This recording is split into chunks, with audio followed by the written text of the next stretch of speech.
Hello, Steve. Oh, Mahdi, I've got you connected. Wonderful. We had trouble getting through, and the line was bad.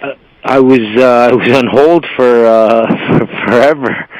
Well, you shouldn't have been on hold. We rang your phone, and the line was busy. Yeah, I guess that was you. I'm using one phone right now that doesn't have call display.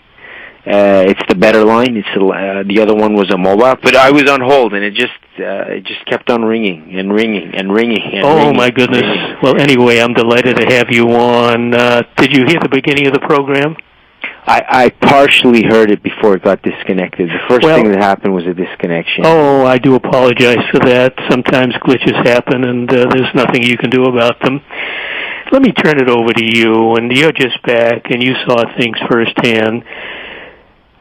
With the most up-to-date information you have, and I think you still have contact with people there, explain what's going on best as you know right now. Well, number one, I don't think that the mainstream media can be counted on for accurately reporting about the facts in Libya. That's the first thing I have to tell the listeners at home and at work or wherever they're listening from.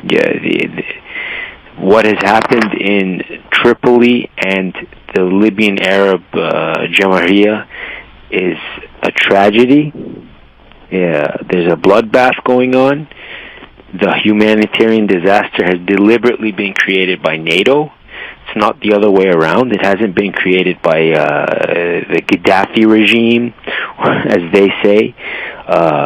They're the ones who've created deliberately the humanitarian disaster there.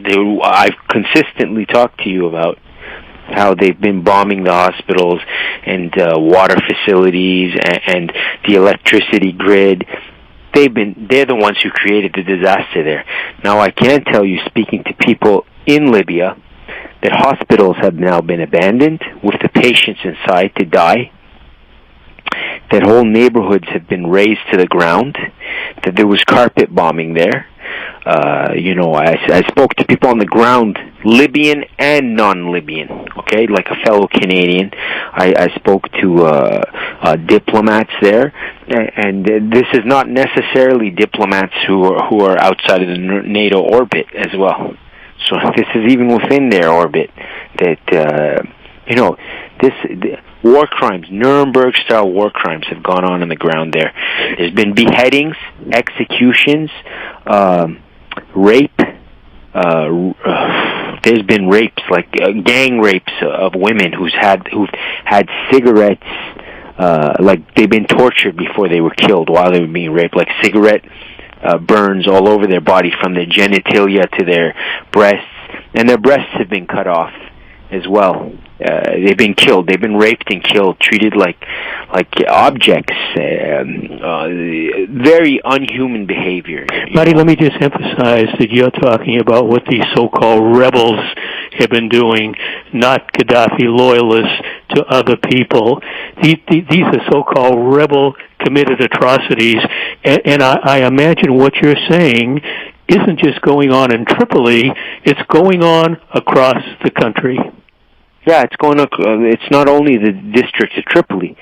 Like we're talking about all areas of Libya, from Zawiya to Sirte to Misrata. We're talking about everywhere. Yeah, we're talking about the whole country. I'm not specifically talking about Tripoli, the capital of the Libyan Arab Jamahiriya. I'm talking about the entire country.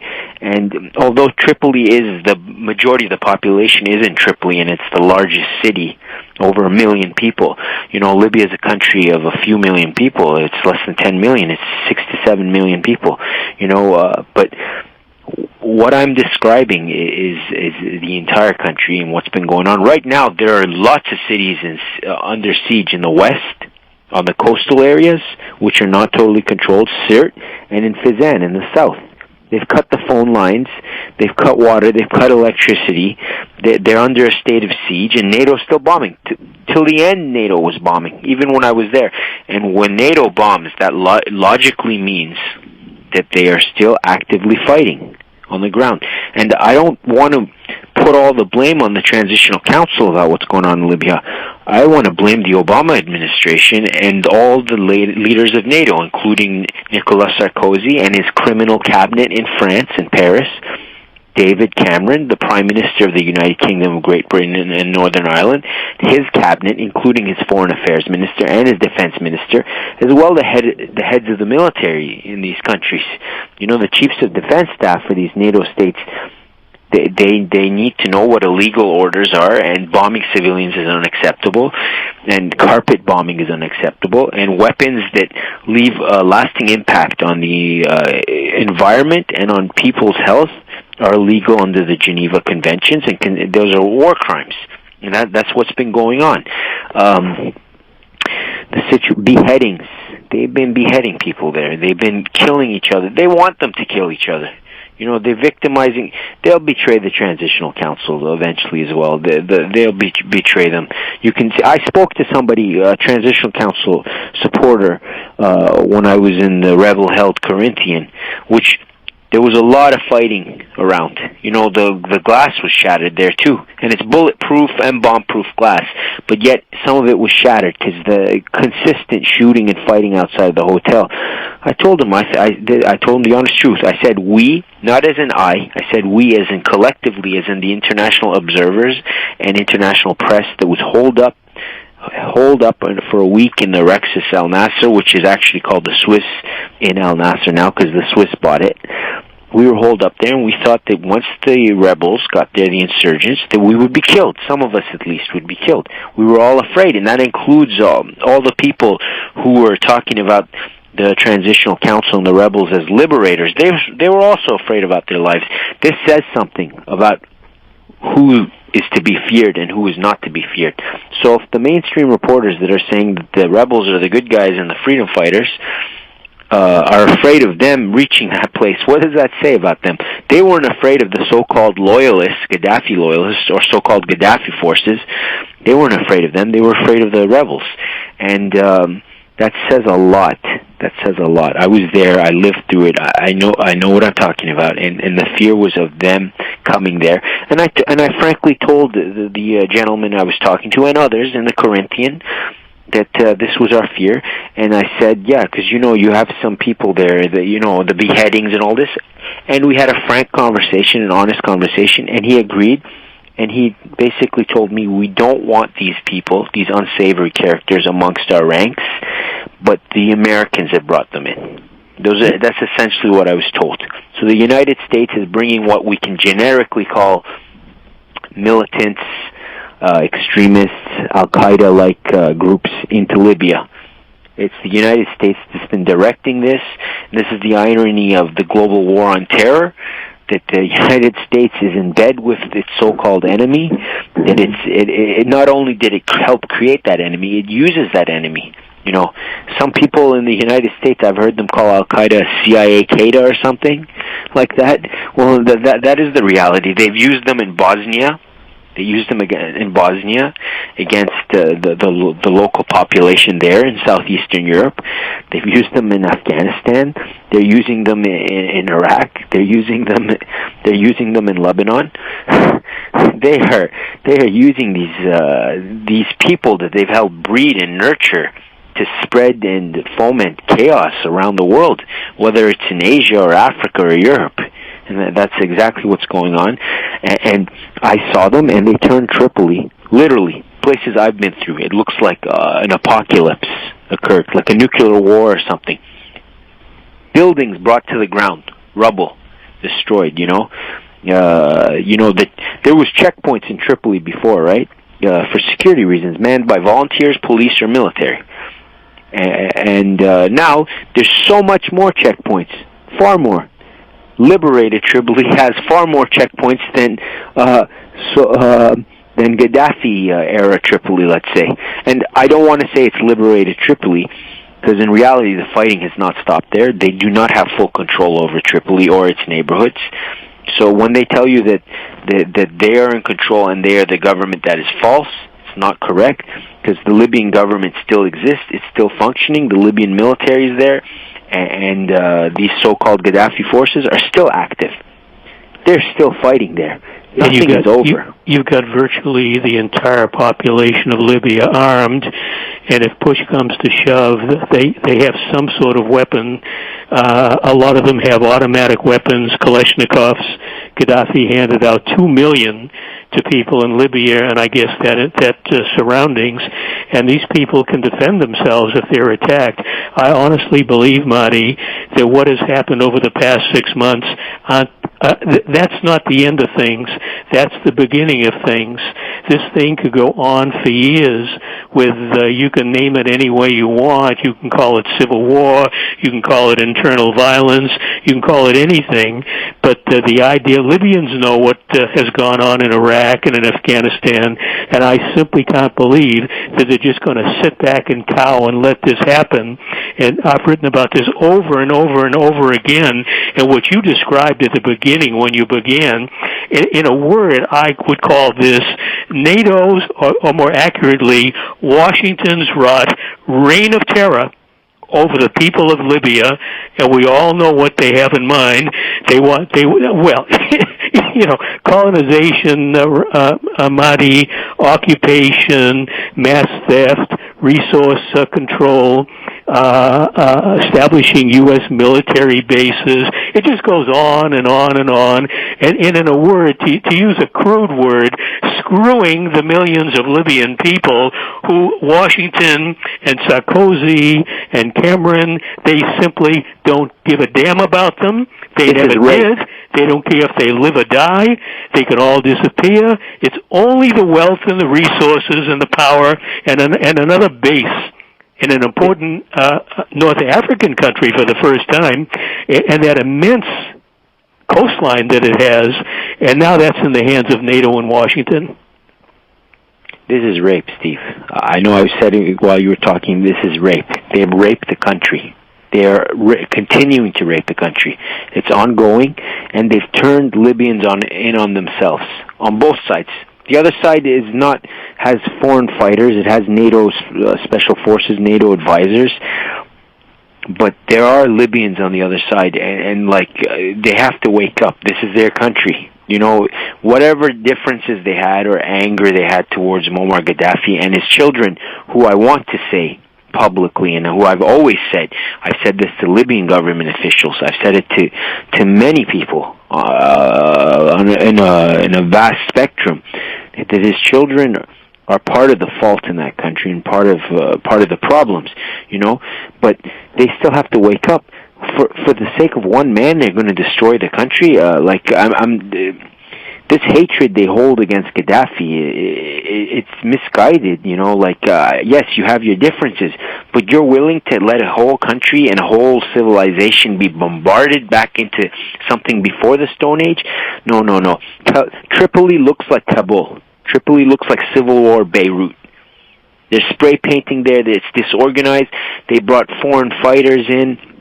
It looks like the Taliban have taken over parts of Tripoli.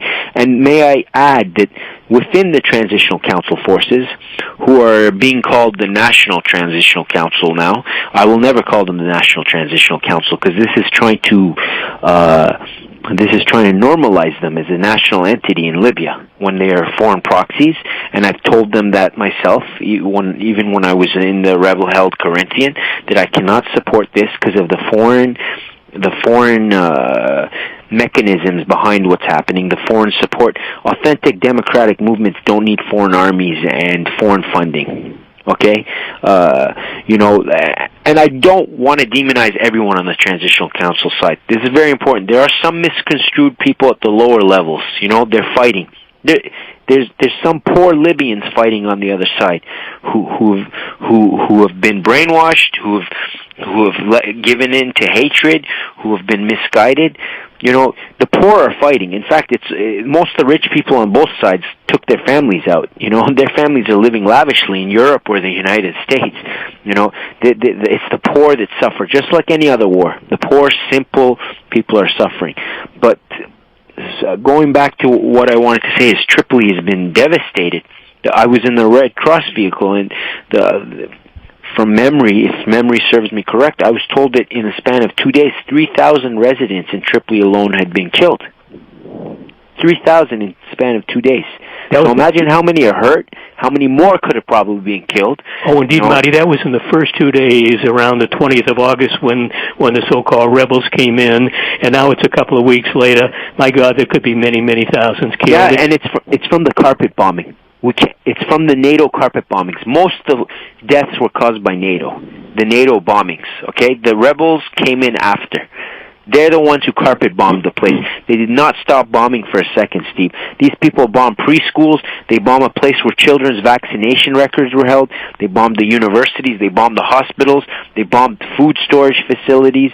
They bombed anything of a civilian nature indiscriminately, and they've lied about it, and now they're admitting there's a humanitarian crisis, and they're talking about their responsibility to rebuild and reconstruct the country. They deliberately destroyed the country so they can rebuild it and steal Libya's money for their contract. This is on record in the French Parliament, and Qatari troops were on the ground. Troops from the Hashemite Kingdom of Jordan were on the ground. They made cell phone videos of them walking towards their embassies. I spoke to people fighting, okay, and they told me and I believe them. They told me that they had fought with French troops on the ground, and they had fought with Qatari troops on the ground, and they had fought with Al-Qaeda on the ground. And that's what they told me, and they told other people in the hotel. I wish the other people in the hotel would have repeated these things instead of demonizing the people who were protecting us. It was the rebels who shot at the hotel. It wasn't Gaddafi loyalists who shot at the hotel. It was the rebels who almost shot at the hotel. It was their snipers that were shooting at us, okay? And our fear was, we had a fear towards them. We had to all work together in that hotel to survive. This is true.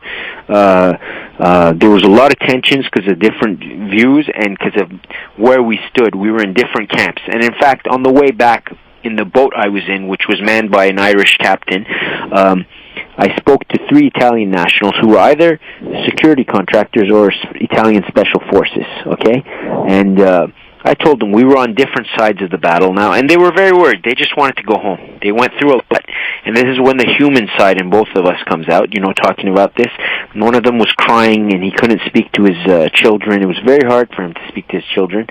And their human sides came out, right? We all have a human side, despite what crimes we could commit or what atrocities we could be involved in. And please, I'm not trying to apologize for anybody, but I want to say that I spoke to them, and I didn't take any pictures of them out of respect, even though if I did take the pictures, it would have been monumental proof about what's going on. Others did take pictures, and those pictures are available of these Italians who were involved on the ground, helped start the so-called revolution in Libya, the so-called rebellion. Anyways, I told them we were on different sides, but what matters now is everybody's going home, and I really hope that they do not continue with this lifestyle. Other people have been victimized, just like how they want to return to their families and their lives. They should think the same of other human beings, treat others the way you want to be treated. So if I want to have a good life, I'd like to make sure that Libyans and Palestinians and Pakistanis and Afghanis and Serbs and Croatians and Bosnians and Russians and Americans all have good lives too, just like me. I want the same thing for others that I want for myself, when I'm talking about a decent lifestyle, healthcare, healthy families, security of the person. Yeah, these are the same things I want for everybody else, and I will never work again. I will never work in my interests. If my interests are based on making other people suffer, I will never work in such a fashion. I hope these people wake up too, because in the bigger picture, a lot of these soldiers are also victims and brainwashed as well. And Henry Kissinger said it. Soldiers are just big, dumb animals. And within the NATO ranks, troops should realize this. They should wake up. They've been brainwashed too. Some of them have been told this is for freedom and stuff. They don't see the higher picture. When I read the strategic papers that talk about Libya, they're talking about a long-term civil war. They're seeing this thing. They're analyzing and forecasting this crisis as something that will last for several years. And that's the way they want it. They want fighting there. They don't want anybody to have the upper hand, so they can come and take whatever resources they want. And there was corrupt people on both sides. That's the honest truth. There was corrupt people on both sides. So, Mahdi, we are out of time. I want to ask you right here before we end, and I want to shift over to Ray McGovern, who may be on hold right now. If you can come back next Sunday, I'd like to do this again for one half of the program. Now, that happens to be 9/11. Off the top of your head, you may need to check, but if you know that you can do it, maybe we can set it up right here on the line. Can you come back next Sunday and do this again, same time? Off the top of my head, I'd like to say yes. I have to check. I have some engagements that are coming up. I have lectures to do in Montreal and Toronto. I have my own responsibilities at the university here in Ottawa. I'm behind on a lot of things now. Oh, I know you are. I've been in Libya for over 2 months, but I want to do it. You're a really good friend. You stood up for me. You stood up for a lot of people, and I want to thank you. I'm really indebted to you. Well, Mahdi, I appreciate that. I'm indebted to you, and listeners to this program are indebted to you. If you're available, let's do it again next Sunday. We lost about 8 minutes or so because of the connection problems at the beginning, so doing it again next Sunday would be marvelous, provided you're able to do it. And if next Sunday doesn't work out, we'll do it another Sunday or another Saturday. But I want to get you one final thought let me express. Even when you were out on that boat heading to Malta, I feared for you and the others, knowing that NATO is flying overhead, and just maybe they might decide they did not want that ship to arrive, and they very easily could have prevented it. So I didn't really, as I like to say it, Mahdi, I didn't really exhale even when you were in Malta. I exhaled when I spoke to you on the phone, and you were safe, and you were home, and that's when I relaxed for the first time. Well, thank you very much. It means a lot to me. It really does. The support that I receive from you and various other good people around the world really helped, especially in those hard times for us. I won't say me, for us. There was a lot of other souls who wanted to get out. There's a lot who did get out, but there's still a lot who can't get out. Oh, there are millions of people who live in that country, and there's no place for them to go unless they could cross the border to Algeria or to Tunisia. But basically, I mean, this is their country, this is their home, and now they live under a NATO-wrought reign of terror that shows no signs of ending. Mahdi, let's end it there, and hopefully we'll pick it up again next Sunday. My great thanks to you, and my best to your loving mother, who I saw a picture of, and she was beaming from ear to ear. It didn't take me more than a split second to realize who your mother was. The photo is on the globalresearch.ca site. Anybody can go to the site, and they can spot an article with photos of you arriving at Montreal airport. I wish I could have been there to greet you too, Marty. You were in spirit. Oh, I was helped in spirit me a lot, indeed. And you've been there every step of the way, and I will never forget it. And I'm very indebted to you, and I want to also congratulate you on your book. Oh, thank you, Marty. Thank you so much. I'll let you go, and we'll continue this with Ray McGovern.